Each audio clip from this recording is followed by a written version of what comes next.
ہر عقیدہ، ہر عمل فرض نہیں ہوتا، لازم نہیں ہوتا.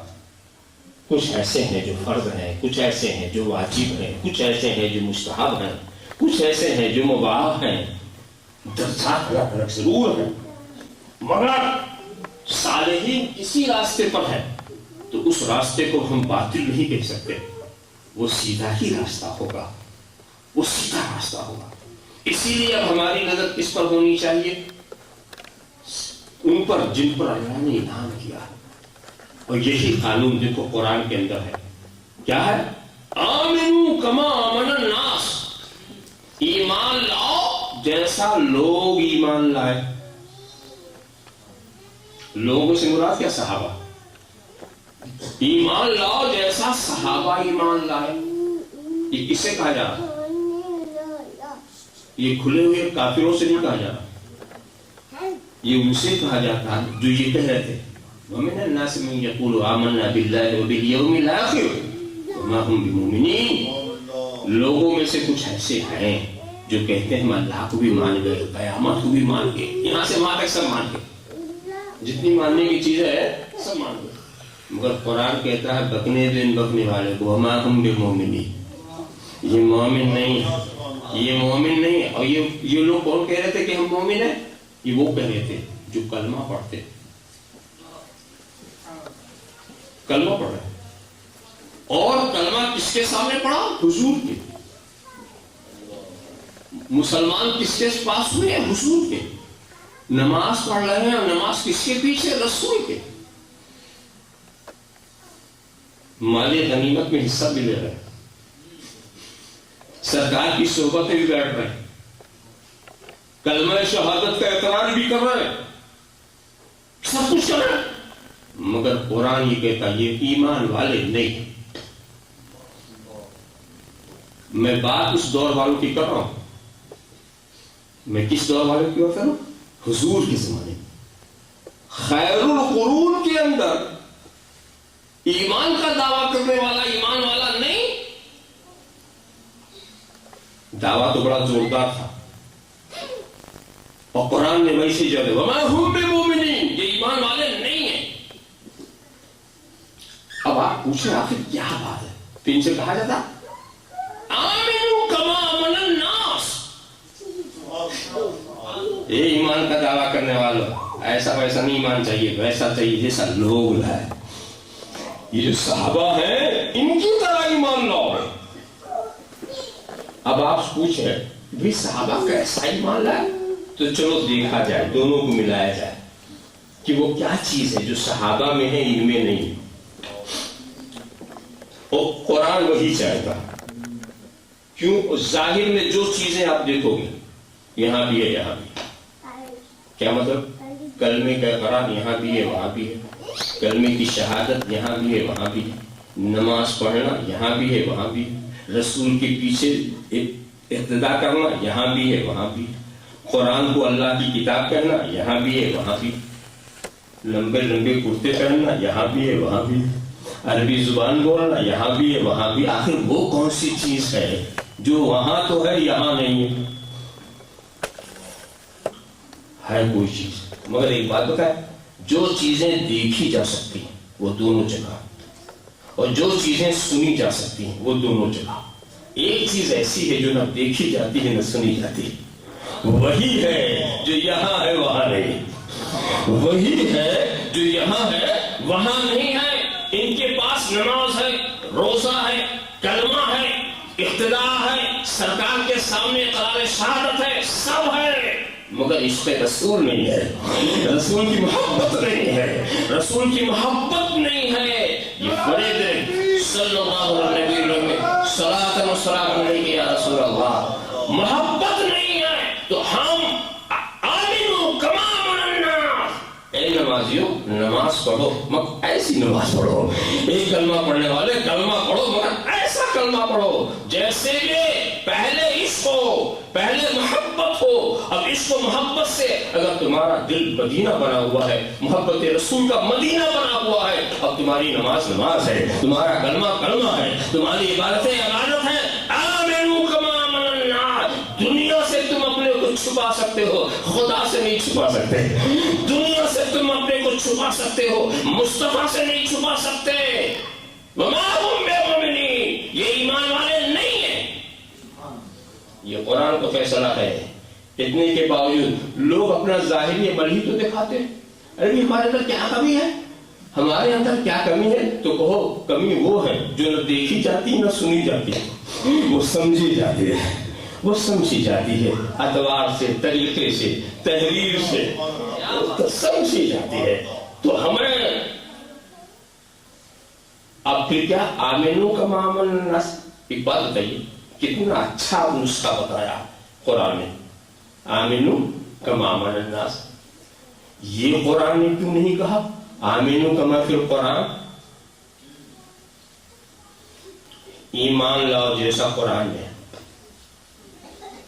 ایمان لاؤ، بات اچھی تھی نا، مگر نہیں دوستو، بات تو بڑی اچھی ہے، کام بڑا مشکل. کیوں؟ جب ہم ساری قوم سے یہ کہیں گے کہ جب آؤ قرآن سے ایمان لو، تو جانے والے قرآن تو ایک ہی ہے، مگر جانے والے مختلف دماغ کے، مختلف ذہن کے، مختلف خواہشات، مختلف آرزویں، مختلف سمجھ، اور سب گئے قرآن سے ایمان لینے.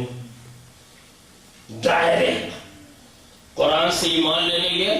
جانتے ہو کیا نتیجہ ہوگا؟ ملے گی ان کو ایک آیت. کیا ملے؟ اقیموا الصلاۃ، اقیموا الصلاۃ. اب ایمان لینے والے گئے وہاں، کیا لے کے گئے تھے بغل میں؟ لغت کی کتاب. عربی سمجھنا ہے، الٹا لغت میں الصلاۃ کے معنی دعا کرنا. ہاں صحیح سمجھے. اقیموا الصلاۃ کے معنی صرف دعا کرنا. تو کچھ لوگ تو یہ معنی لے کے آئے، کچھ لوگ آگے بڑھے. اقیموا الصلاۃ، اٹھایا لسان عرب کھولو. صلاۃ کے معنی کیا؟ صلاۃ کے معنی ہے بانس میں تیل لگا کے سیدھا کرنا. یہ بھی معنی. تو اقیموا الصلاۃ کے معنی یہ ہے بانس میں تیل لگا کے سیدھا کیا کرو. پھر ایک صاحب لغت لے کے چلے، اقیموا الصلاۃ. ابھی صلاۃ کے معنی کیا ہے؟ کمر پہ ہاتھ رکھ کر گھومو. یہ ہے اقیموا الصلاۃ کا مطلب. کسی نے کہا صلاۃ کا معنی ارکان مخصوصہ جو آپ ادا کرتے ہیں یہ وہ. معلومات لفظ ایک ہی ہے نا. ہر شخص اپنی خواہش کا معنی نکال کے آ رہا ہے. ہر شخص اگر قرآن سے ایمان لینے کی بات ہوتی تو جتنے گھر ہوتے اتنا مذہب ہوتا. ایک بات بتاؤ، یاد رکھو، کتاب ہدایت کے لیے کافی نہیں. کتاب ہدایت کے لیے کافی نہیں. اسی لیے دنیا کی ابتدا نبی سے کی جاتی ہے، کتاب سے نہیں کی جاتی. معلم چاہیے، معلم کی ضرورت ہے.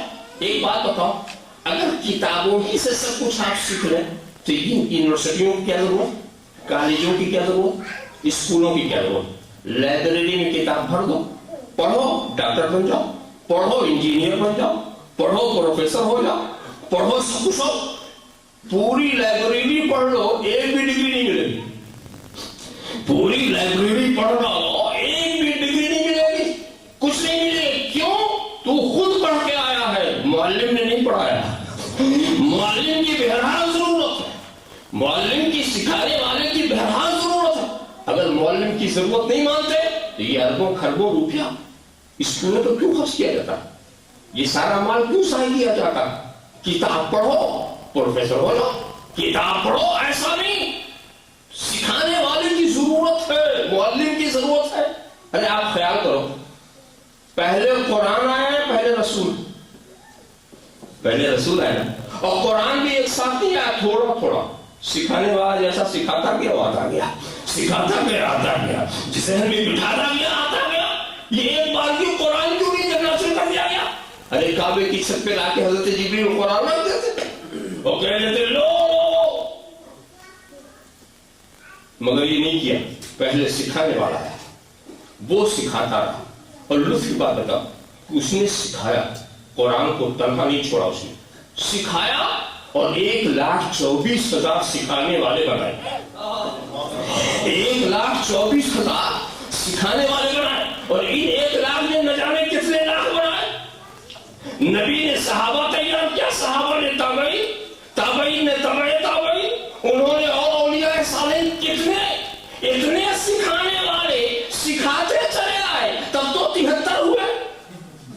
اگر کوئی سکھانے والا نہ ہوتا تو کیا ہوتا؟ اتنا سکھانے کے بعد تو یہ حال کہ 1 نہیں 73 ہو گئے. جب کوئی نہ ہوتا تو کیا ہوتا؟ کوئی نہ ہوتا تو کیا ہوتا؟ معلوم ہوا دوستو یہ بہت مشکل کام ہے. اور اس کے بعد ہمیں بھی پابند کر دیا گیا ہمیں. مگر یہاں پر ایک بات مجھے سمجھ نہیں آئی کہ سرکار نے کہا کہ انی تارکم فیکم السبع کتاب اللہ و اتباع. میں تمہیں 2 وزنی چیزیں چھوڑے جا رہا ہوں, ایک اللہ کی کتاب اور ایک اپنی آل. اور ادھر اصحابی کا نجوم, میرے صحابہ ستاروں کی طرح. دیکھیں میں تم تو ہم کو کیا دیا سرکار نے؟ قرآن دیا, صحابہ دیا, اپنی اہل بیت. یہ 3 نعمتیں ہم کو ملی. اور یہ کہا صحابہ کو کیا کہا؟ یہ ستارے. اور اہل بیت کو کیا کہا؟ کسفینۃ نوح. اہل بیت کسفینۃ نوح. میری اہل بیت جو ہے نوح کے سفینے کی طرح, جو بیٹھے گا نجات پائے گا, جو پھرے گا غرق ہو جائے گا. تو اہل بیت کو کیا بنایا؟ سفینہ, کشتی, نوح کی کشتی کی طرح. اور صحابہ کو کیا بنایا؟ ستارہ. اہل بیت کشتی. منشا کیا ہے کہ اگر تم کشتی پر بیٹھو اور ستارے پہ نظر نہ ہو تو سمت کا پتہ نہیں چلے گا.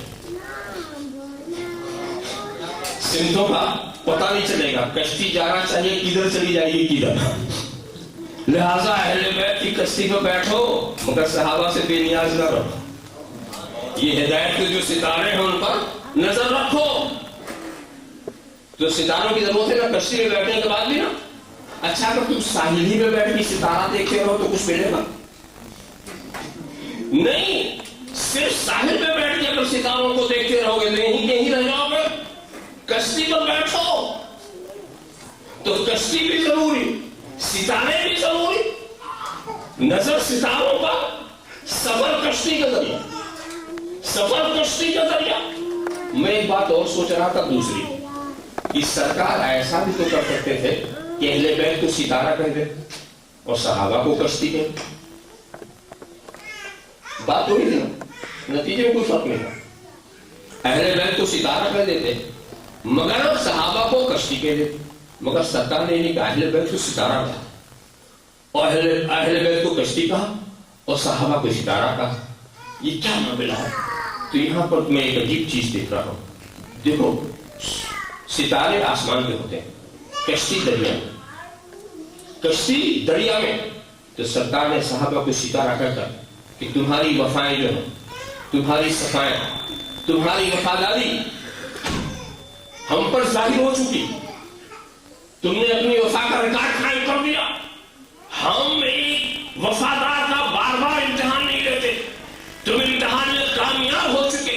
ہم تمہیں عصمت و رفعت کے بلندی پر پہنچا دے رہے ہیں کہ کوئی تمہارے اوپر تھوکے تو وہ تھوک اسی کے چہرے پر آئے. اتنی بلندی پر ہم پہنچا دیتے ہیں. اب تمہاری آزمائش کی ضرورت نہیں ہے. اب تمہاری آزمائش کی ضرورت رہ گیا کشتی. یہ ہم اپنی آل کو بنائیں گے, دریا میں ہم اپنی آل کو چھوپیں گے, تلاقم میں ہم ان کو ڈالیں گے. میدان کربلا ان کے لیے ہوگا, تمہارے لیے نہیں ہوگا. میدان کربلا ان کے لیے قائم ہوگا, تمہارے لیے نہیں. تمہاری وفائیں ہم پہچان چکے ہیں, تمہیں اچھی بلندی پر پہنچا دیا ہے. تو وہ ستارے ہیں, یہ کشتی ہے. کشتی پر بیٹھو, ستاروں پر نظر رکھو. بات آپ اچھی طرح آمنو کما آمن الناس, ایمان لاؤ جیسا لوگ لائے. ایک بات بتاؤ, یہ لوگوں کے پیچھے چلانا کتنا آسان ہے. کتاب کے پیچھے چلانے میں کیا ہے؟ اگر آپ کچھ سمجھ نہیں ہے تو آپ کتاب سے کیا سیکھیں گے؟ کچھ بھی نہیں سیکھ سکتے. اور لوگوں کے پیچھے چلانا ہو بہت آسان طریقہ. اس کو میں ایسے سمجھاؤں, میں جہاں ٹھہرا ہوں, مصطفیٰ کے مکان پر ٹھہرا ہوں. اب کوئی مجھ سے یہ پوچھے کہ یہ بتائیے آپ کہاں ٹھہرے ہیں، مجھے راستہ بتا دیجیے، میں آ کے ملنا چاہتا ہوں۔ اب میں نے اپنی معلومات کی روشنی میں نے کہا بھی مصطفیٰ تو بتا دو راستہ۔ اب اس راستہ جاننے والے دیکھنے والے وہ بتا رہے ہیں، ادھر سے جانا بائیں مڑ جانا، آگے چلنا دائیں چلے جانا، پھر فرنا اسٹیئر جانا، پھر ادھر مڑنا، پھر ادھر مڑنا، پھر ادھر مڑنا، پھر ادھر مڑنا۔ اب یہ سب انہوں نے اس کو بتا دیے۔ وہ گیا تو دائیں مڑنا تھا بائیں مڑ گیا، سیدھے جانا تھا الٹے چلا گیا، تو گھومتے ہی رہ گیا، ان کے گھر تک دوسرے دن تک بھی نہیں پہنچا۔ کیوں؟ آپ نے اس کے دماغ پر بھروسہ کیا تھا، آپ نے اس کی عقل پر بھروسہ کیا تھا، بھٹک گیا یا کسی نے بھٹکا دیا، جو بھی شکل ہوئی ہو، نہیں پہنچا۔ اور ایک دوسرا طریقہ اور بھی تھا۔ دوسرا طریقہ یہ تھا کہ ایک صاحب آئے اور آ کر کہنے لگے مجھے مصطفیٰ کے گھر پہ جانا ہے۔ میں نے کہا دیکھو وہ جو آگے جا رہے ہیں وہ وہی مصطفیٰ، اب اپنے گھر ہی جا رہے ہیں، ان کے پیچھے ہو جاؤ، آمنو کما آمن الناس، بس پیچھے ہو جاؤ۔ اب نہ میں ان کو دایاں بتا رہا ہوں نہ بایاں بتا رہا ہوں، بس جدھر وہ چلے ادھر تم چلو، جدھر وہ موڑے ادھر تم موڑو، جہاں وہ کھڑے ہو جائیں گے تم کھڑے۔ بس یہ تمہاری نظر اگلے پر ہے، تمہاری نظر وہ اگلا جو جا رہا ہے نا اس سے نظر ہٹانا نہیں اور قدم روکنا نہیں۔ ایک ساتھ دوسرا مجھے بھی جانا، اچھا تو اس کے پیچھے چل، یہ جو پیچھے جا رہا، ان کو ہم نے اس کے پیچھے لگا دیا۔ اس نے کہا واہ وہ تو خود بھی نہیں جانتا، جانتا تو نہیں ہے مگر جاننے والے کے پیچھے جا رہا ہے، وہ تو خود نہیں جانتا مگر جاننے والے کے پیچھے جا رہا ہے، تو اس کے پیچھے ہو جا۔ اب اس کے بعد تیسرا آیا تو میں نے دوسرے کے پیچھے لگا دیا، اور چوتھا آیا تو میں نے تیسرے کے پیچھے لگا دیا، بس چلے جاؤ۔ اور سب سے ہی کہتا نظر ہٹنے نہ پائے، قدم رکنے نہ پائے، سامنے والے سے نظر ہٹنے نہ پائے، قدم رکنے نہ پائے۔ پھر کیا ہوا؟ پہلے مصطفیٰ پہنچے تو ان کے پیچھے والا پہنچا، پھر ان کے پیچھے والا پہنچا، پھر ان کے پیچھے والا پہنچا، کھٹاکھٹ سب پہنچ گئے۔ نہ کوئی پریشانی، نہ دماغ پر کوئی زور دینا، آرام سے دوسرے کے پیچھے چلے گئے۔ اور سب کو ہم نے یہی نصیحت کی، نظر ہٹنے نہ پائے، قدم رکنے نہ پائے۔ نظر کے زمانے کا نام ہے عقیدہ اور قدم چلانے کا نام ہے عمل۔ نہ عقیدہ بگڑے نہ عمل بگڑے، نہ عقیدہ بگڑے نہ عمل بگڑے، نظر ہٹنے نہ پائے، قدم رکنے نہ پائے۔ اچھا اب یہ مان لو کہ اس کی لائن میں ایک صاحب کھڑے تھے، ہم اگلے کو نہیں دیکھتے، کوئی سر آ گیا بیچ میں، ہم اگلے نہیں دیکھتے، میرا پھیر لیا، اگلا تو چلا گیا، اب یہ بھی رہیں گے پیچھے والے بھی رہیں گے، اب ان کے پیچھے جو ہے وہ بھی رہ گئے۔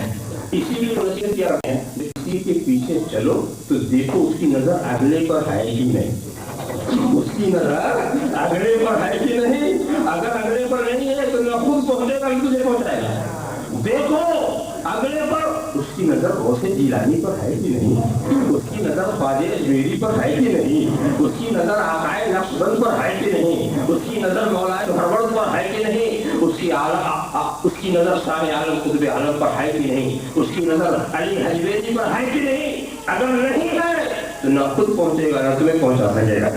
دیکھو اگلے کی نظر ہے کہ نہیں، آمنو کما آمن الناس، ایمان لاؤ جیسا لوگ ایمان لائے، مانو جیسا لوگ مان گئے، چلو جیسا لوگ چل گئے۔ اچھا جناب والا پھر آپ آئیے، پھر اپنی منزل پر آئیے۔ یہ تو بات ہو گئی، تو قرآن نے بھی بتا دیا سیدھا راستہ کون سا ہے۔ سیدھا راستہ وہ ہے جس پر انعام والے چلے، انعام والے۔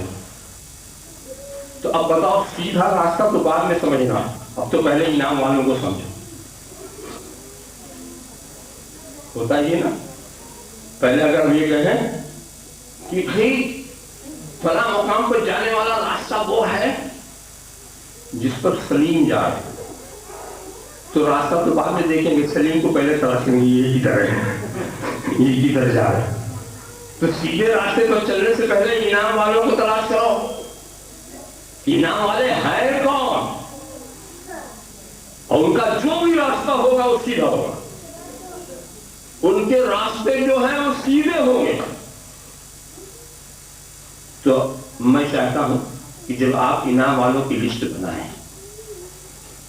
تو ایسے لوگوں کو نہ رکھیں جس کے بارے میں لوگ اختلاف رکھتے ہو. یہ نہیں کہ میں اپنے مولویوں کا نام لکھ دوں، تم اپنے مولویوں کا نام لکھ دو. یہ سب نہیں. 1 صدی 2 صدی چھوڑ دو، 2 صدی پہلے چلو. اس لیے کہ اسلام تو 14 صدی سے آ رہا ہے. ایسا تو ہے نہیں کہ پہلے نہیں تھا آج آ گیا. تو جو پہلے آج سے آ رہا ہے تو پیچھے جتنا چلو گے اتنی ستھرا اسلام آپ کو ملے گا، اتنی صاف و شفاف آپ کو ملے گا، اس میں کوئی آمیزش نہیں ہوگی. تو آپ پیچھے چلو. تو اب ہم بتائیں طریقہ کیا ہے، اور ہم انعام والوں میں ان کا نام لیں گے جن کے انعام والا ہونے میں کسی کو شک نہ ہو. اس لیے کہ اگر ہم نے اپنے گھر والوں کا نام لے لیا تو آپ پتہ نہیں مانتے کہ نہیں مانتے، یا ہم اپنے کسی مقتدا کا نام لے رہے ہیں، کسی رہنما کا نام لے، پتہ نہیں آپ مانتے کہ نہیں مانتے. تو میں اس پریشانی میں اپنے کو نہیں ڈالوں گا. میں ایسے کا نام لوں گا جس کو آپ پہلے سے مان چکے ہیں، جسے آج نہیں منوانا، پہلے ہی سے آپ مان چکے ہیں.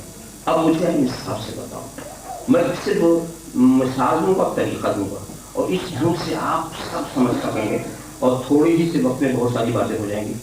ایک بات یہ بتاؤ، آپ کے نزدیک اللہ کے رسول انعام والے ہیں کہ نہیں؟ کوئی شک نہیں. حضرت عثمان غنی، ان میں بھی کوئی شک نہیں. اچھا، انعام والا بالکل کوئی شک نہیں. اب جو انعام والا انہیں نہیں مانے، ظاہر ہے کہ وہ پھر مسلمان کے دائرے میں تو ہوگا نہیں، کوئی باہر ہی ہوگا نا. حضرت فاطمہ زہرا، اچھا اب آئیے ان کا راستہ دیکھیے.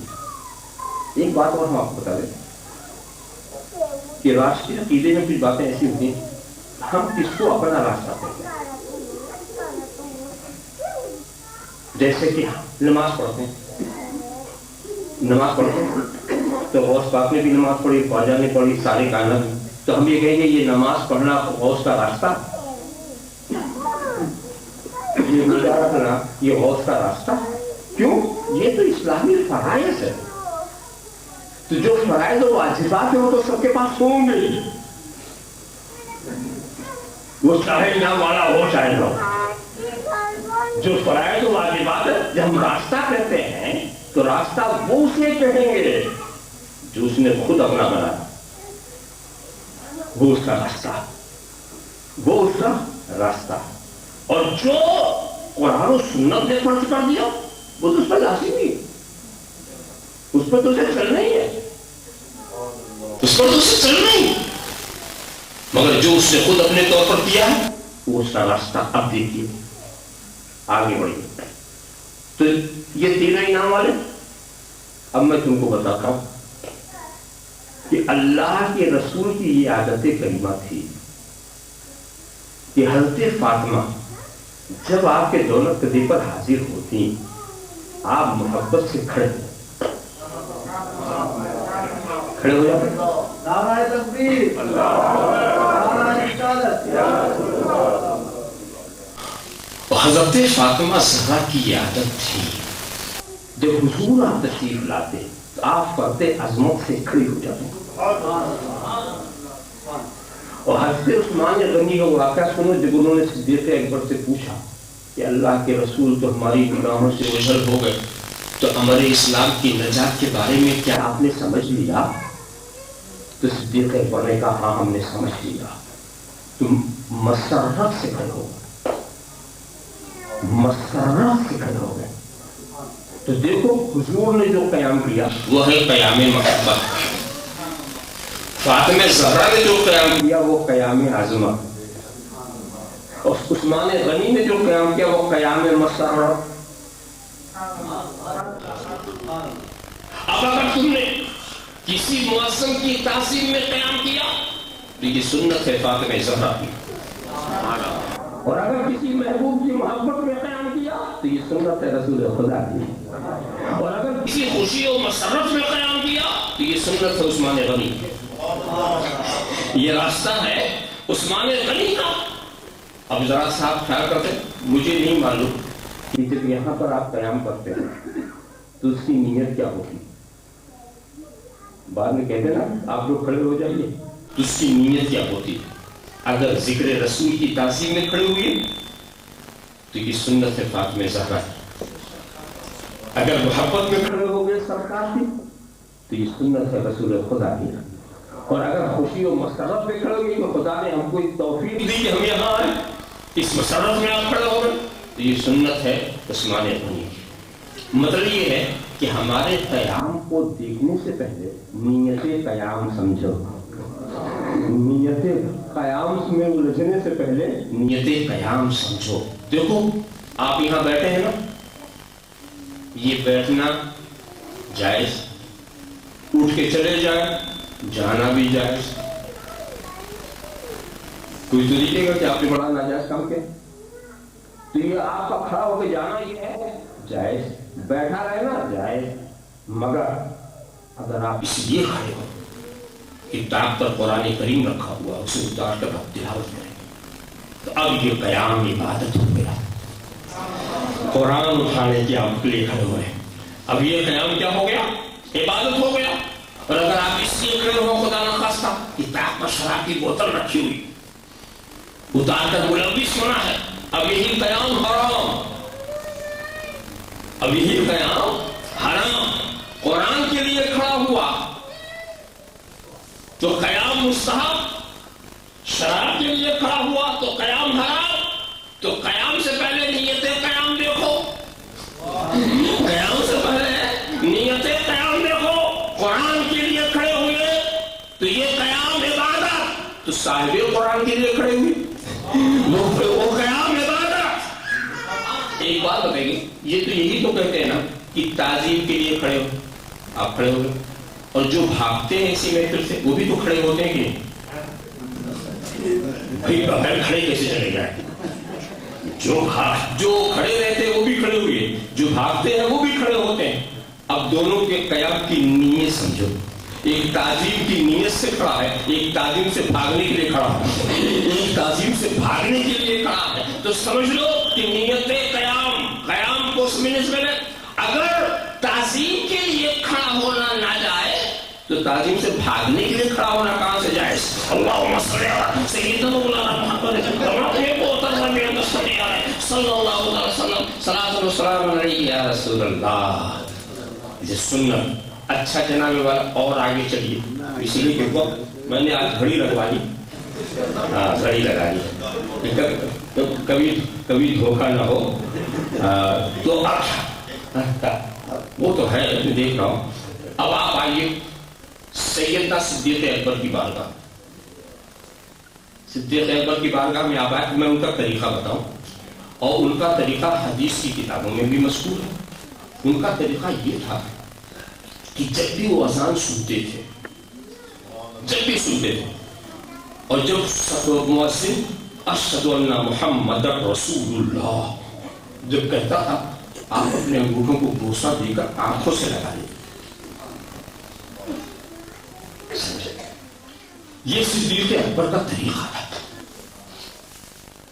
اب مجھے اس سے بحث نہیں کہ انہوں نے یہ طریقہ خود ایجاد کیا، رسول سے پوچھا کہ نہیں پوچھا، اپنی طبیعت سے کیا کیسے کیا، میں تو صرف یہ جانتا ہوں یہ انعام والے کا راستہ ہے، میں تو صرف یہ جانتا ہوں یہ انعام والے کا راستہ ہے۔ اب صدیق اکبر سے جا کے پوچھو کہ یہ آپ نے دل سے کہا ہے یا رسول سے سنا ہے یا کیسے کیا ہے، اس میں آپ کا کیا فائدہ، وہ ان سے پوچھنا۔ میں تو صرف دیکھنے والا ہوں کہ ایک انعام والا کر رہا ہے، اور جو انعام والا کرتا ہے وہی صراط مستقیم ہے، وہی صراط مستقیم ہے۔ اب اگر کوئی، میں یہ نہیں کہتا کہ چوم کر آنکھ لگانا یہ فرض ہے، میں واجب نہیں کہتا، میں یہ کہتا ہوں یہ انعام والے کا راستہ ہے، یہ انعام والے کا راستہ ہے۔ اس راستے کو جو باطل کہے، جو ناحق کہے، تو ہم خدا سے کہتے ہیں اے اللہ تو سیدھے راستے پر چلا، ان کے راستے پر جن پر تو نے انعام کیا، ان کے راستے پر نہیں جن پہ تو نے غصب کیا، ان کے راستے پہ نہیں۔ تو جب کوئی اس راستے کے خلاف آواز بلند کرے اس سے جھگڑا مت کرو، لڑائی مت لو، قریب بلاؤ، محبت سے بلاؤ، اس کا نام پوچھو، نام کیا ہے، تیرے باپ کا نام کیا ہے؟ لکھ لو. پوچھے کیوں لکھ لو؟ کہ میں 2 لسٹ بنا رہا ہوں، ایک انعام والے کی، ایک غصب والے کی. میں 2 لسٹ بنا رہا ہوں. بڑا احسان ہے کہ آپ خود ہی آ کے اپنا نام دے رہے ہیں. اللہم صلی علی سیدنا مولانا محمد کما تحب وترضى صلی اللہ علیہ وسلم صلاۃ و سلام علیہ یا رسول اللہ. اور آگے چلیے، بولو فاروق اعظم. اللہ اکبر. کیا اللہ، کیا شان ہے صدیق اکبر کی، جن کے پاؤں کا ہے یہ پایا آب دہن مولا نے لگایا. وہ محبوب رسول اکرم صلی اللہ علیہ وسلم. اور کیا شان ہے فاروق اعظم کی، حیبت ایمان کا یہ سر ہے، زلزلہ افغن نام عمر ہے، آج بھی گردن باطل ہے خم صلی اللہ علیہ وسلم. فاروق اعظم کیا شان ان کی. سرکار کہتے ہیں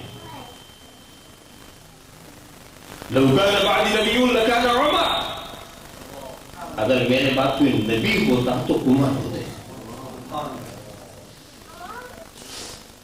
دیکھا اتنا مقام اونچا، کیا درجہ فاروق ہے. ان کے انعام والا ہونے میں شک، کوئی شبہ نہیں. اب ان کا راستہ تلاش کرو. ان کا راستہ مشہور حدیث میں سنا دوں، مشکات شریف کی. حضرت ساریہ سینکڑوں میل کے فاصلے پر جنگ لڑ رہے، نہاور، اور یہاں حضرت فاروق اعظم منبر رسول پر رونق افروز اور خطبہ دیتے ہی دیتے کہتے ہیں یا ساریۃ الجبل، یا ساریۃ الجبل، اے ساریہ پہاڑ کی طرف متوجہ ہو جاؤ، اے ساریہ پہاڑ کی طرف متوجہ ہو جاؤ.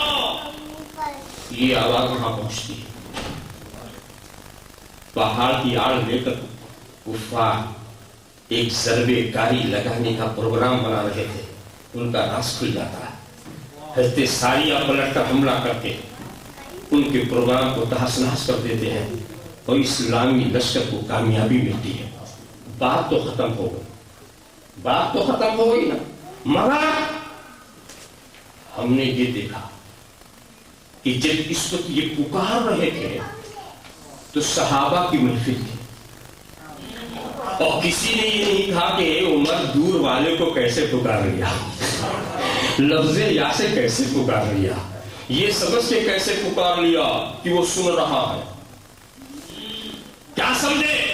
دور والے کو پکارنا، لفظ یا کے ذریعہ پکارنا اور یہ سمجھ کے پکارنا کہ وہ سن رہا ہے. یہ سنت ہے فاروق اعظم کی، یہ راستہ ہے فاروق اعظم کا، یہ راستہ ہے. اور اس راستے کو کسی صحابی نے غلط نہیں کہا، گویا اس پر سب کا اجماع سکوتی ہے، سب اس کو صحیح سمجھ رہے ہیں، جبھی خاموش ہیں. اور پھر وہ لشکر آ کے بتا دیتا ہے کہ ہم تو شکست کے قریب پہنچ چکے تھے مگر فاروق اعظم کی آواز سنی اور پھر اللہ نے ہمیں یہ کامیابی دی. تو آواز گئی، انہوں نے سنا، تو اب لفظ یا کے ذریعہ پکارنا، یہ سمجھ کے پکارنا کہ سن رہا ہے، دور والے کو پکارنا، یہ راستہ ہے انعام والے کا. اب اس کے خلاف جو آواز بلند کرے اس کا بھی نام نوٹ کر لینا. ہاں، وہ مغضوب علیہم ہے، یقیناً اس پر اللہ کا غضب ہے، یقیناً وہ گمراہ.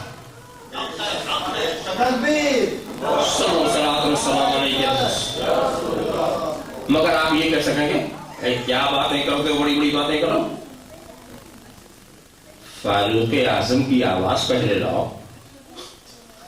حالانکہ وہ یہ نہیں کہیں گے، یہ میں اپنی طرف سے کہتا ہوں، وہ کہاں فاروق اعظم کو ماننے والے، مگر میں ان کی طرف میں کہہ رہا ہوں. آپ کوئی سوچ سکتا ہے، کوئی کیا سوچ سکتا ہے؟ فاروق اعظم کی شان الگ تھی، حضرت ساریہ کی شان الگ تھی، ان میں سنانے کی طاقت تھی، ان میں سننے کی طاقت تھی. تو ان کا پکارنا اور ہے اور تمہارا پکارنا اور ہے. تم میں بھی طاقت کہاں؟ اور تمہارا تو حال یہ ہے کہ مائک نہ ہو تو چند آدمیوں کو نہ سنا سکو. تمہارا تو حال یہ ہے اور تم فاروق اعظم کا نام لیتے. ہم نے کہا سنو، سننے سنانے کا فلسفہ کیا؟ سننے سنانے کا فلسفہ یہ ہے، کبھی ایسا ہوتا ہے کہ سنانے والا بھی زوردار، سننے والا بھی زوردار. یہ سنائیں گے وہ سن لیں، اور کبھی ایسا ہوتا ہے کہ بولنے والا تو کمزور ہوتا ہے، سننے والا تیز ہوتا ہے، بولنے والا کمزور ہوتا ہے اور سننے والا تیز ہوتا ہے، تو یہ سنائیں گے وہ سن لیں گے۔ کبھی ایسا ہوتا کہ بولنے والا تیز ہوتا، سننے والا کمزور ہوتا، تو یہ سنائیں گے وہ سن لیں گے۔ تو اب معلوم یہ ہو کہ ہر ایک کی قوت دیکھو، ہر ایک کی قوت دیکھو۔ کیا تم نے وہ واقعہ نہیں سنا؟ حضرت سلیمان وادی نمل سے گزر رہے تھے، حضرت سلیمان وادی نمل سے گزر رہے تھے تو ایک چیونٹی نے، جنگل کی چیونٹی نے دوسری چیونٹیوں سے کیا کہا؟ یا ایھا النمل ادخلوا مساکنکم لا یحطمنکم سلیمان وجنودہ وانتم لا تشعرون وهم لا یشعرون۔ اے چیونٹیوں، حضرت سلیمان کا لشکر آ رہا، اپنے بلوں میں چلے جاؤ، اپنے گھروں میں چلے جاؤ، کہیں ایسا نہ ہو نادانستہ طور پر وہ ان کا لشکر تمہیں پامال نہ کر دے۔ یہ چیونٹی نے کہا چیونٹیوں سے، فَتَبَسَّمَ ضَاحِكًا مِّن قَوْلِهَا۔ حضرت سلیمان نے چیونٹی کی آواز سنی، ہنس پڑے۔ اب کہاں سے سنی؟ ایک روایت میں 3 میل سے سنی، ایک روایت میں 9 میل سے سنی۔ تو کم ہی والی روایت لے کے چلو، 3 میل سے سن لیا چیونٹی کی آواز۔ تم تجربہ کرو، ایک چیونٹی کو پکڑ کے کان میں رکھ کے سنا کے دیکھو، ایک چیونٹی کو پکڑو کان میں رکھ کے سنو تو اس کی بات کیا مطلب؟ چیونٹی کو مت دیکھو، نبی کی سماعت دیکھو، نبی کی سماعت دیکھو۔ اور میں یہاں پر جب میں پہنچتا ہوں تو ذرا سا رخ موڑ کر کے سوچتا ہوں اس مقام پر، مولانا مجھے اس بات میں کوئی تعجب نہیں، کوئی حرج نہیں کہ حضرت سلیمان نے چیونٹی کی آواز کیسے سن لی، کوئی تعجب، نبی نے سن لیا، کوئی تعجب۔ مجھے تھوڑا سا تعجب دوسری لائن سے لگتا ہے، وہ اس لائن سے لگتا ہے کہ یہ چیونٹی نے 3 میل سے نبی کو کیسے دیکھ لیا، اور چیونٹی نے کیسے سن لیا، چیونٹی نے کیسے سن لیا؟ قربان جاؤ خدا کی قدرت پر، اگر وہ سنانا دکھانا چاہے تو چیونٹی کو بھی سنا سکتا ہے، دکھا سکتا ہے۔ نبی کو سنا دے اور دکھا دے تو کون سی تعجب بات ہے؟ اس میں کون سی تعجب کی بات ہے، کون سی حیرت کی بات ہے؟ تو آپ خیال کرتے رہیں، دور والے کو پکارنا، لفظ یا کے ذریعہ پکارنا اور یہ سمجھ کر کے پکارنا وہ سن رہا ہے، یہ سنت ہے فاروق اعظم کی، یہ سنت ہے انعام والے کی۔ اے اللہ تو ہمیں سیدھے راستے پر چلا، ان کے راستے پر جس پر تو نے انعام کیا۔ اور آگے چلیے، علی مرتضیٰ، سیدنا علی مرتضیٰ باب العلم، انا مدینۃ العلم وعلی بابها، میں علموں کا دروازہ علی، میں علموں کا شہر علی اس کا دروازہ۔ حضرت علی کے لیے کان دیان هذه الامه بعد نبی، علی نبی کے بعد سب سے بہتر فیصلہ کرنے والے۔ کیا شان ہے علی مرتضیٰ کی، ان کے انعام والا ہونے میں شک؟ اب آؤ ان کا راستہ دیکھو، ان کی روش دیکھو، کتنا نازک وقت تھا وہ جب سرکار آپ کے زانوں پہ سر رکھ کے سو رہے تھے۔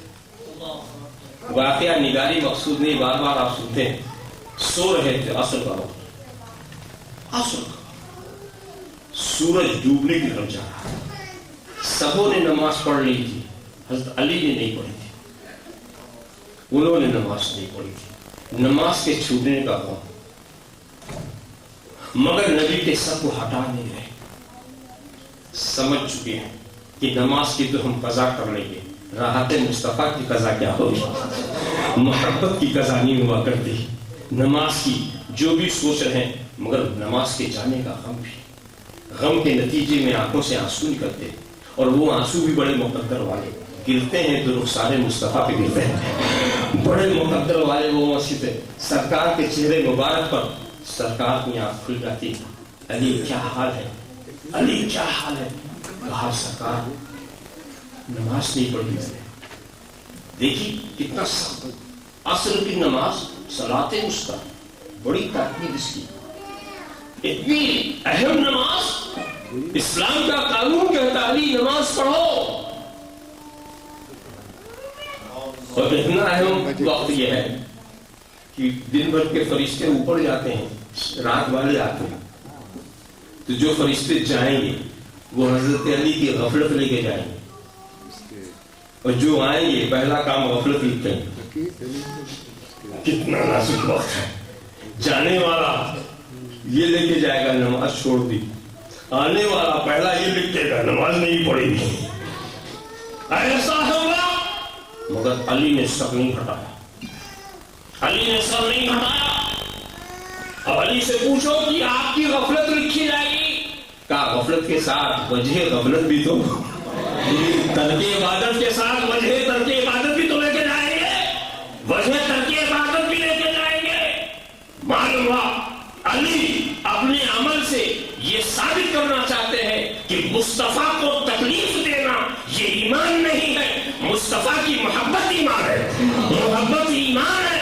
اگر محبت میں فرق آ گیا تو ایمان ہی چلا گیا، جب ایمان چلا گیا تو عمل کہاں کا، عمل کہا تو ایمان بچانے کی بات آ گئی، وہاں ایمان بچانے کا مسئلہ تھا۔ راحت مصطفیٰ کو انہوں نے ایمان سمجھا، محبت رسول کو انہوں نے ایمان سمجھا، اور اس پر اپنی نماز کو انہوں نے قربان کر دی۔ مگر اس کے بعد دیکھو انعام کیا مل رہا ہے، اس کے بعد انعام کیا مل رہا۔ ایک بات بتاؤں، اگر سرکار آنکھ کھول کر کہتے علی تم نے غلطی کی، آئندہ ایسا مت کرنا، جاؤ قضا پڑھ لو، مگر یہ غلطی تم میں ساری دنیا میں یہ کہتا کرتا کہ پہلے عمل ہے، پہلے عبادت ہے، پھر محبت، پہلے عبادت ہے پھر محبت۔ مگر رسول تو خدا سے یہ کہیں اے اللہ، علی تیری اور تیرے حبیب کی اطاعت میں تھا، علی تیری اور تیرے حبیب کی اطاعت میں تھا، یہ وہ یہ ایسا موقع تھا کہ ترک عبادت اطاعت بن گئی، ترک عبادت اطاعت بن گئی۔ فرد علیہ الشام فطلعت الشام، اے خدا سورج کو پلٹا دے، سورج کو پلٹا دے، اور پھر سورج پلٹا، علی سے کہا جاؤ نماز پڑھاؤ، علی سے کہا جاؤ نماز، قضا نہیں پڑھائی ادا پڑھائی، قضا نہیں پڑھائی ادا پڑھائی۔ رسول کی محبت میں عمل قربان کیا تو عمل ضائع نہیں ہوا، عبادت ضائع نہیں ہوئی، اس مخصوص عبادت کے لیے سورج کو پلٹایا جا رہا۔ لوگ کہتے ہیں گیا وقت پھر ہاتھ آتا ہے، مگر یہ رسول ہے جو گئے ہوئے زمانے کو پلٹا رہے ہیں۔ اور میں اس لیے کہہ رہا ہوں گیا ہوا زمانہ پلٹ رہا ہے کہ صرف علی نے نماز پڑھی اور کسی نے نہیں پڑھی، سورج کے واپس ہونے کے بعد صرف حضرت علی نے پڑھی، کیوں؟ بقیہ تو پڑھ چکے، اور یہ وہی اسرائی تھی جس کی سب پڑھ چکے، لہذا حضرت علی نے نماز پڑھ لی، اور رسول نے کہا سنو علی، تم نے میری محبت میں نماز چھوڑی ہے، میں تمہیں قضا نہیں پڑھاؤں گا، ادا پڑھاؤں گا، ادا پڑھاؤں گا، چاہے اس کے لیے سورج کو پلٹانا پڑے، ادا پڑھاؤں گا، تاکہ دنیا یہ الزام نہ دے کہ رسول کی محبت نماز قضا کراتی ہے، رسول کی محبت نماز قضا کر نہیں، رسول کی محبت نماز ادا پڑھاتی ہے، محبت ادا پڑھاتی ہے۔ تو دوستو پتہ یہ چلا کہ رسول کی محبت ایمان ہے، یہ نقطہ نظر جو ہے سیدنا علی مرتضیٰ کا راستہ ہے، اور یہی صراط مستقیم ہے۔ اے رب ہمیں سیدھے راستے پر چلا جن کے راستے پر تو نے انعام کیا ہے۔ میں کہاں تک ایک ایک صحابی کا نام لیتا رہوں گا اور تیزی ہو۔ امام اعظم یہاں ہو جاؤ، حضرت امام اعظم یہ انعام والے ہیں کہ نہیں؟ میں تو کہتا ہوں آپ تو حنفی ہیں، جو حنفی نہیں ہے وہ بھی احترام کرتے ہیں، چاہے وہ شافعی ہو چاہے مالکی ہو، ہمارا یہی طریقہ ہے کہ ہم ہر امام کا احترام کرتے ہیں، تقلید کسی بھی کریں، پیچھے کسی بھی چلے، مگر ہر محترم قابل احترامی ہوتا۔ تو ہے انعام والے۔ اب آئیے امام اعظم کی بھی سن لیا جائے، قصیدہ نعمانیہ پڑھیے۔ قصیدہ نعمانیہ میں حضرت امام اعظم فرماتے ہیں بارگاہ رسول میں، یا سید السادات جئتک قاصدا ارجو رضاکا واحتمی بحماکا، اے سیدوں کے سیاد، اے سیدوں کے سیاد، سید السادات سیدوں کے سید۔ آپ جانتے ہیں یہ سید کے معنی کیا ہے؟ سید کسے کہتے ہیں؟ الذی یلجأ الیہ فی الشدائد، سید وہ ہے کہ تکالیف میں جس کی پناہ ڈھونڈی جائے. سید وہ ہے کہ تکالیف میں جس کی پناہ ڈھونڈی جائے.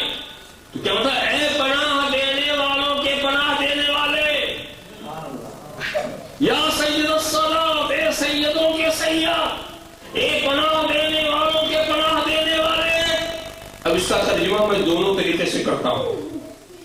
حضرت آدم اپنی امتیوں کو پناہ دے رہے ہیں، حضرت نوح اپنی امتیوں کو پناہ دے رہے ہیں، حضرت ابراہیم اپنی امتیوں کو پناہ دے رہے ہیں، حضرت کلیم اپنی امتیوں کو پناہ دے رہے ہیں، حضرت مسیح اپنی امتیوں کو پناہ دے رہے ہیں. سارے انبیاء اپنے اپنے چاہنے والے اور اپنے اپنے کلمہ پڑھنے والوں کو پناہ دے رہے ہیں. اور میرا رسول قیامت میں ان پناہ دینے والوں کو پناہ دے رہا ہے.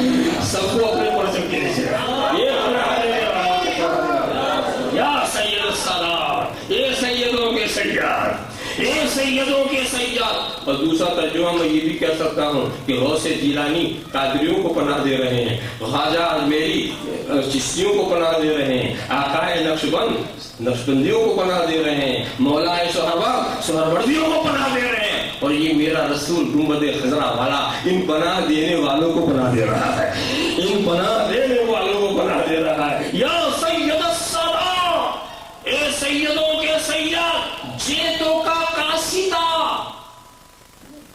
میں تیری بارگاہ میں بالقصد آیا ہوں. میں تیرے لیے آیا ہوں، میں تیری بارگاہ میں بالقصد آیا ہوں. تو نبی کی بارگاہ میں نبی کی نیت سے جانا یہ امام اعظم کا راستہ. نبی کی بارگاہ میں نبی کے لیے سجدہ حال کرنا، نبی کی نیت سے جانا، یہ امام اعظم کا راستہ ہے. اب جو یہ کہے کہ نبی کے ارادے سے مت جاؤ، مسجد کے ارادے سے جاؤ، نبی کے ارادے سے مت جاؤ، مسجد کے ارادے سے جاؤ، وہ مخالف ہے انعام والے کے راستے کے خلاف ہے. یقیناً وہ مغضوب علیہم ہے، یقیناً وہ ضالین میں سے ہے. اور رسول کے ارادے سے جانا یہ راستہ ہے امام اعظم کا. یہ روش امام ابو حنیفہ کی اچھی طرح سے آپ سمجھتے چلے جائیں. میں اس لیے اشارہ کر رہا ہوں، کچھ لوگ حاجیوں کو مشورہ کیا دیتے ہیں، مدینے جا رہے ہو نا، نبی کی نیت سے مت جانا، مسجد کی نیت. وہ وہی نہیں سمجھے، اگر نبی نہیں ہوتے تو مسجد کہاں سے آتی؟ نبی کی نیت سے نہیں جانا. جن کے صدقے میں مسجد بنی ان کا نہیں، مسجد نبی نے بنائی جبھی تو عظمت والی ہوئی. تو جس کی وجہ سے مسجد عظمت والی، وہ معظم جس نے ہاتھ لگا لیا تو وہ عظمت والی بن گئی. وہاں کی ارادے سے مت جانا. میں تو اس سلسلے میں اپنا مسلک جو رکھتا ہوں یہ کہ من حج ولم یزورنی فقد جفانی. جس نے حج کیا اور میری زیارت نہیں کی اس نے مجھ پر ظلم کیا. یہ وعید ہے، یہ وعید ہے، اور وعید ترک واجب کرا دی. سرکار بس ہم تو نبی ہی کے واسطے سے جاتے ہیں، نبی کے لیے جاتے ہیں، اور پھر اس مسجد میں بھی جاتے ہیں. مگر ہماری نیت جو ہے مسجد، پہلی اولی نیت جو ہماری ہے وہ نبی. یہ امام اعظم نے کہا جیتوں کا قاصدہ، میں بالقصد آیا. اور پھر اس کیا کہا، ارجو رضا کا، میں آپ کی رضا چاہتا ہوں. تو نبی کی رضا چاہنا یہ راستہ انعام والے کا. وحدمی بحما کا، میں آپ کی حمایت کا طلبگار ہوں. تو نبی سے مدد مانگنا، نبی سے حمایت چاہنا، نبی کی رضا چاہنا، یہ راستہ انعام والے کا. اب جو اس کے خلاف بولے سمجھ لینا وہ مغضوب علیہم ہے، یہ وہ ضالین میں سے ہے. اهدنا الصراط المستقیم صراط الذین انعمت علیہم غیر المغضوب علیہم الضالین. اور آگے تیزی سے میں چلوں. امام شافعی یہ انعام والے ہیں کہ نہیں؟ میں ایسے ایسے کا نام چن چن کے لے رہا ہوں، کوئی یہ نہیں کہتے کہ میرے نہیں، یہ تو ان کے ہیں. سب نے گھر والے کا نام بتا دیا، ایسا نہیں، چن چن کے بتا رہا ہوں. امام شافعی ایک بات ان کی سنا دوں، باتیں تو بہت سی ہیں، میں ایک مثال دے رہا ہوں کہ اس طرح سے سمجھا جائے گا کہ کیسے امام والوں کا راستہ سمجھا جائے، تو اس طرح سے سمجھا جائے گا۔ تو آؤ، امام شافعی کہتے ہیں قول موسیٰ الکاظم تریاق مجرب لإجابة الدعاء۔ موسیٰ کاظم کی قبر دعا کے قبولیت کے لیے تریاق مجرب۔ اس کا پتہ یہ چلا کہ حضرت امام شافعی بار بار جاتے تھے، وہ بڑا تجربہ کیا ہے، تریاق مجرب ہے نا، یہ ان کا تجربہ امام شافعی کا۔ جب کوئی مشکل پڑتی تھی تو حضرت موسیٰ کاظم کے قبر پہ جائیں، اور قبر پہ جا کر دعا کرتے تھے۔ دعا خدا سے کرتے تھے، جگہ وہ ہوتی تھی، اور دعا خدا قبول فرما لیتا تھا۔ دیکھا اب قبروں پہ جانا اور وہاں جا کے خدا سے دعا کرنا، یہ راستہ امام شافعی کا، یہ انعام مانگنے کا راستہ۔ اب جو اس کے خلاف آواز بلند کرے یقیناً وہ مخطوبہ نہیں ہے، یقیناً وہ ضالین ہے۔ اور میں اور بھی تیزی کے ساتھ امام غزالی کو کیا کہو گے؟ سیدنا امام غزالی یہ امام والے ہیں کہ نہیں؟ حجت الاسلام امام غزالی، ان کا بھی ایک قول سن لو، من یستمد فی حیاتہ یستمد بعد مماتہ، جس سے زندگی میں مدد لی جا سکتی ہے اس سے وفات کے بعد بھی لی جا سکتی ہے، جس سے زندگی میں لی جا سکتی ہے اس سے وفات کے بعد بھی لی جا سکتی ہے۔ اچھا عجیب دماغ کا ہے، لوگوں کو دماغ عجیب ہے۔ دماغ کیا عجیب ہے؟ کہتے ہیں زندوں سے مانگو، مردوں سے نہ مانگو، زندوں سے مانگو۔ اگر مانگنا کسی سے شرک ہے تو چاہے زندے سے مانگو چاہے مردے سے مانگو۔ یہ تھوڑی کہ زندے کو پوجو تو کچھ نہیں ہے، مردے کو پوجو تو ہو جائے۔ جو چیز شرک ہے ہر حال میں شرک ہے، یہ نہیں ہے کہ کوئی کرے تو شرک۔ کہتے ہیں عجیب بات ہے، عجیب سا ہو کہ زندے کو خدا کا شریک بنا رہا ہے اپنے حساب سے، مردے کو نہیں بنا رہے۔ یہ زندہ مردے کی تفریق ہی کر رہے ہیں۔ مگر امام شافعی یہ کہہ رہے ہیں کہ نہیں، جو حیات میں، امام غزالی فرما رہے ہیں جس سے حیات میں مانگا جا سکتا ہے، کیوں؟ وہ جانتے ہیں کہ مدد کرنے والی چیز جو ہے وہ روح ہوتی ہے، وہ روح ہوتی ہے، اور جسم مرتا ہے روح نہیں مرتی، بلکہ صالحین کی روح اور قوی ہو جاتی ہے اور آزاد ہو جاتی ہے، اس کی طاقت میں اضافہ ہو جاتا ہے۔ تو جیسے وہ زندگی میں مدد کرتا رہا، وصال کے بعد بھی مدد کرے گا۔ تو یہ راستہ ہے انعام والے کا، اہدنا الصراط المستقیم صراط الذین انعمت علیہم غیر المغضوب علیہم الضالین۔ اور میں بہت تیزی کے ساتھ ایک قریب کے بزرگ کا نام لوں، اور وہ بھی ایسے ہیں جن کو سب اپنا کہتے ہیں، اسی لیے میں نے چن چن کے رکھا ہے کہ کوئی یہ لگے میرے نہیں ہے۔ حضرت شاہ ولی اللہ محدث دہلوی، انہوں نے تو غضب ہی کر دیا، غضب کر دیا، اور ایسے ہیں کہ ان کو کوئی یہ نہیں کہتا میرے نہیں، سبھی اپنا بتاتے ہیں۔ انہوں نے غضب کیا کیا؟ الانتباہ فی سلاسل اولیاء اللہ، ایک کتاب رسالہ،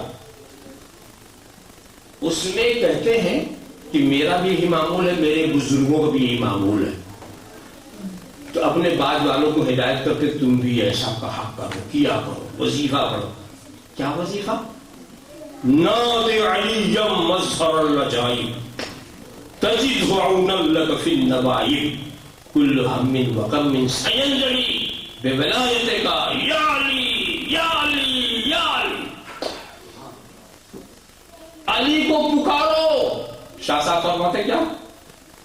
نام علی پکارو علی کو، یہ عجائبات قدرت کے مظہر ہیں، قدرت الہی کے مظہر ہیں، تم ان کو مددگار پاؤ گے اپنی تکلیفوں میں۔ اور پھر کل ہم و غم، ہر رنج و غم سینجلی بولایتک، دور ہو جاتا ہے آپ کی ولایت کے صدقے میں۔ اے علی اے علی اے علی، یعنی جہاں بھی ہو وہیں سے کہو یا علی یا علی یا علی. دلی میں ہو تو وہیں سے یا علی, بمبئی میں ہو تو وہیں سے یا علی, انگلستان میں ہو تو وہیں سے یا علی. بلاؤ علی کو, بلاؤ علی کو, پکارو علی کو. اب جو یہ کہتے ہیں کہ علی کو پکارنا شرک, تو شاہ صاحب کیا ہوئے؟ اور شاہی صاحب نہیں, ان کے سارے مشائخ, اور جس کو سکھایا قبروں پہ جا کے دعا کرنا شرک. تو حجت الاسلام امام غزالی کیا ہوئے؟ دور والے کو پکارنا شرک. تو فاروق اعظم کیا ہوئے؟ جب پوری لسٹ بنے گی تو میں کہوں گا اگر یہی مشرک ہے تو ہمیں انہی کے ساتھ رکھو, ہمیں انہی کے ساتھ رکھو. ذرا سا خیال کریں, اہدنا الصراط المستقیم صراط الذین انعمت علیہم. اے اللہ ہمیں سیدھے راستے پر چلا, ان کے راستے پر جن پر تو نے انعام کیا ہے. یہ صرف چھوٹی سی مثال, اور کہیں سے دو ایک مثال ہم نے پیش کیا. اب آپ کو صرف انعام والوں کو سمجھنا ہے.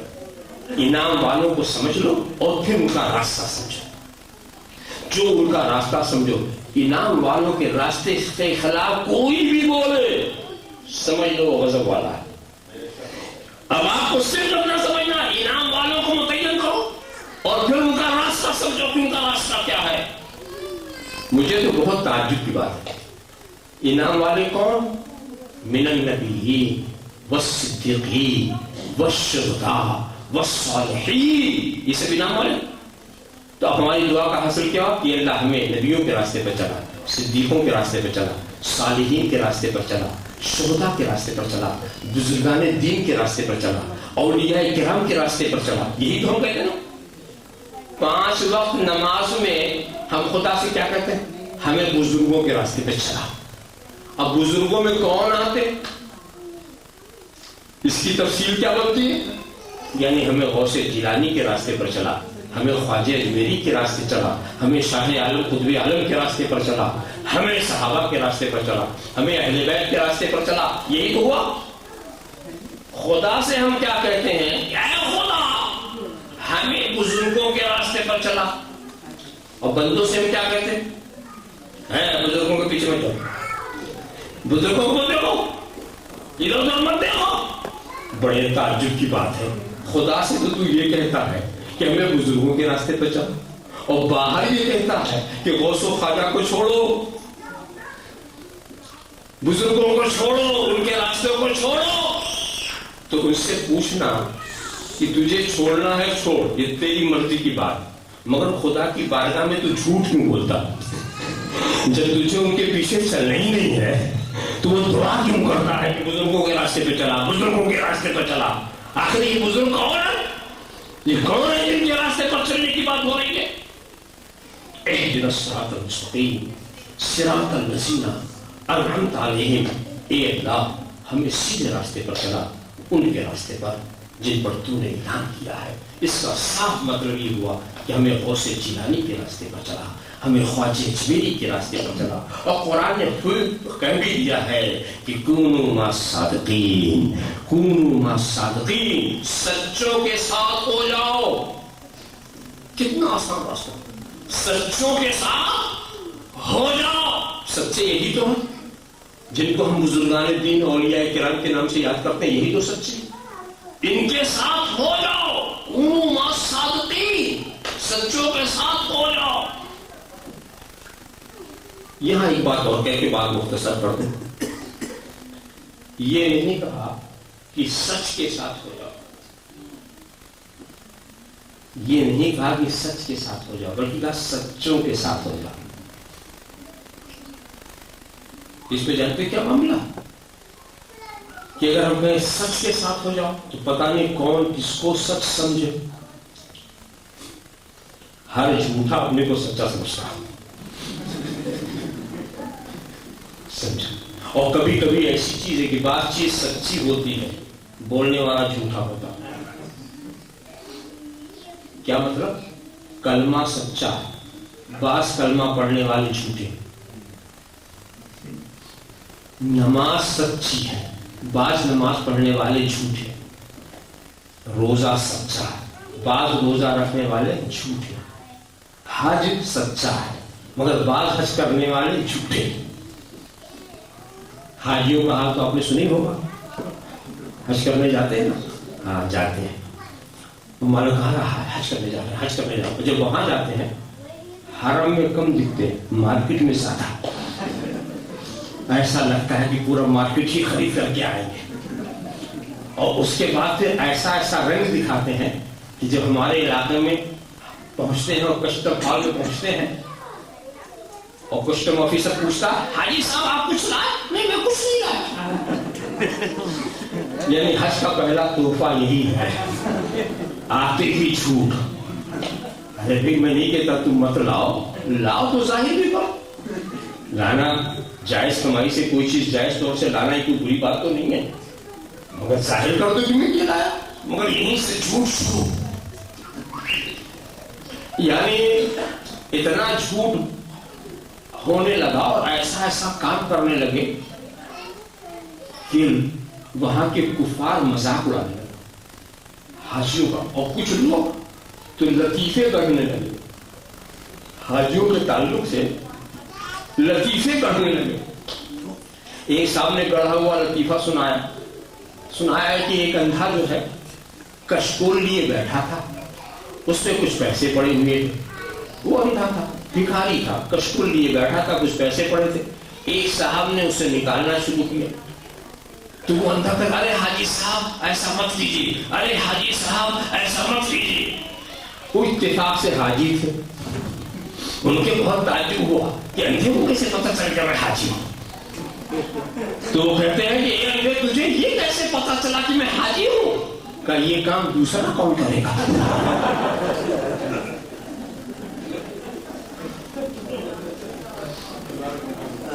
یہ حال ہے، منافقین کلمہ پڑھتے تھے، کلمہ سچا تھا، پڑھنے والے جھوٹے تھے،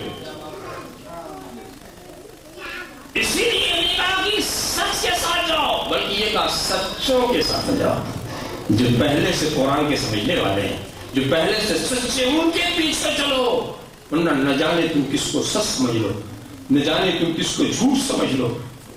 تو یہ بہت ہی نکتے کی بات ہے، تو آپ کو پہلے سچوں کی بارگاہ سے رابطہ قائم کرنا ہوگا، ان کو سمجھنا ہوگا، ان کے راستوں کو سمجھنا ہوگا، اور پھر یقین کر لو جو ان کا راستہ ہے وہی صراط مستقیم ہے۔ یہ نہیں پوچھا جائے گا، ہر باتیں پوچھتے نا کہاں قرآن میں ہے، کہاں حدیث میں ہے، یہ پوچھتے ہیں، ان سے کہو ابھی ہم سے نہ پوچھو، جاؤ حضرت بلال سے پوچھو، اور حدیث میں سنا دو اور اسی کی ذرا وضاحت تھوڑی سی کر دو، ابھی حضرت بلال سے آ کر پوچھیں کیا بولے؟ حضور نے ایک بار حضرت بلال سے پوچھا اے بلال وہ تمہارا کون سا عمل ہے جس کا یہ نتیجہ ہے کہ میں نے دیکھا کہ جنت میں تمہارے چلنے کی آواز میرے آگے آگے تھی؟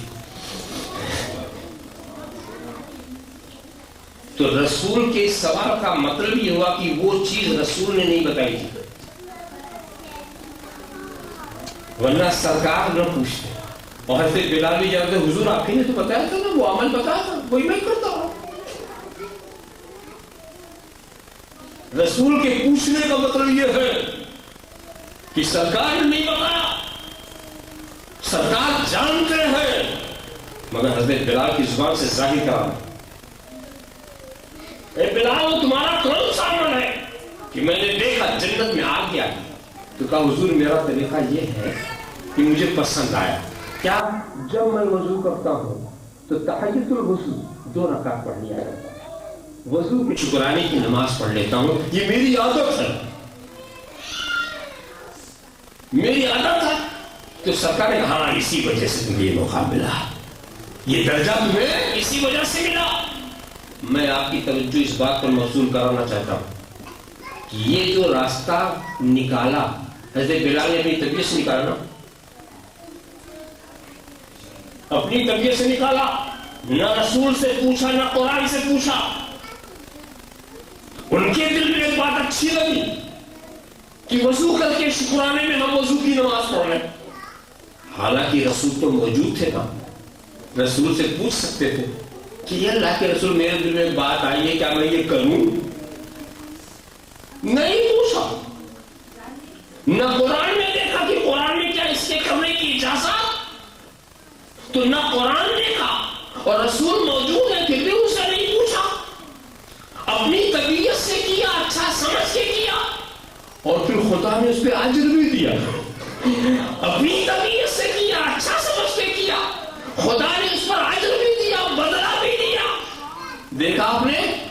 تو جا کر حضرت بلال سے پوچھو کہاں قرآن میں لکھا ہوا تھا، کہاں حدیث میں لکھا. جب رسول موجود ہو ان کے سامنے بھی بغیر پوچھے اچھا کام کیا جا سکتا ہے. آج تو سرکار نظر کے سامنے نہیں ہے، اب پوچھنے کا کیا تھا، ہر اچھا کام کر سکتے ہیں. جو بھی اچھا کام ہے آپ اسے کر سکتے ہیں جو اسلام اور دین کی منافی نہ ہو. ہر نیک کام آپ کر سکتے ہیں. ہر جگہ یہ نہیں دیکھا جاتا کہاں قرآن میں ہے کہاں حدیث میں ہے. حضرت بلال کے اس انداز سے پتہ چلتا ہے. اور اتنا اونچا مقام حضرت بلال کو ملا کہ سرکار آواز سن رہے ہیں.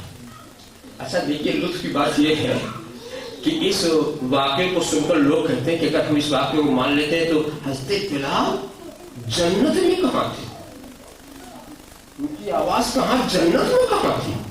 تو تعبیر شروع کر دی کہ حضرت بلال اصل میں نیچے ہی تھے، نیچے ہی تھے، مکے میں چل رہے تھے. یہ آواز نبی نے جنت میں سنی. ہم نے کہا بھائی روایت تو کچھ بھی ہو مگر تیری بات بھی اگر میں مان لوں تو میرا ایمان تازہ ہو رہا. تیری بات میں نا، اس لیے کہ جنت کہاں ہے، جنت کہاں ہے ذرا سا سوچو. سدرۃ المنتہا انہا جنت الماوا. اور سدرہ کہاں ہے؟ 500 برس کا راستہ آسمان، 500 برس کا راستہ اس کی موٹائی، 500 برس کا راستہ دوسرا آسمان، اس طرح 7ویں آسمان تک 7000 برس کا راستہ، اس کے اوپر سدرہ، اس کے پاس جنت. اب آپ سوچیے تو سرکار وہاں سے سن رہے ہیں مکے کی، وہ بھی آواز سن رہے ہیں، آواز سن رہے ہیں. کیا کان ہے نبی کے، کہاں سے سن رہے ہیں. یہ نبی کو گھٹانے کے لیے روایت کا چہرہ بدل رہے ہیں. نبی کی عظمت اور بڑھ رہی ہے، نبی کی عظمت اور بڑھ رہی ہے. تو ایک صاحب نے اور منطق لگا دی، کہا نہیں صاحب قیامت میں جب حضرت بلال جنت میں چلیں گے اور جب آواز پیدا ہوگی وہ نبی نے سنا.